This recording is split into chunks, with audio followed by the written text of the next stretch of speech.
बड़ा बंजा 2 मील मोहल्लक पुल के हवाले से मुरम्मती का काम बिल्कुल करीब तक पहुंचा। कल का वाइट कलर आज रेड कलर में खूबसूरती भी नज़र आ रही है और काम की पोजीशन भी इस वक्त भी मजदूर मसरूफ़ अमल है। सहाफ़ी हज़रात का भी दौरा पड़ रहा है। इस वक्त चौधरी शुजात इकबाल यहाँ मौजूद हैं।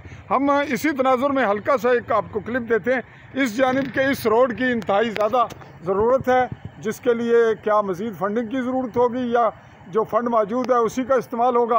मज़ीद कितनी बजरी की ज़रूरत है, कितना रेत, जब तक ये टुकड़ा मुकम्मल नहीं होगा इसकी खूबसूरती और इसकी अफादियत का कुछ ना कुछ कमी महसूस होती रहेगी। तो चलिए एक झलक आपको पुल के ऊपर से देते हैं। जी नाजरीन, ये छिक का सिलसिला आज पूरा दिन जारी रहा। इस वक्त भी इसी पे काम हो रहा है और ये छिक से मुराद है इसकी खींचा तानी, जहाँ ये कसाई हो रही है इस वक्त मसरूफ़ अमल है। और यूँ आज की हमारी रिपोर्ट इसी हद तक।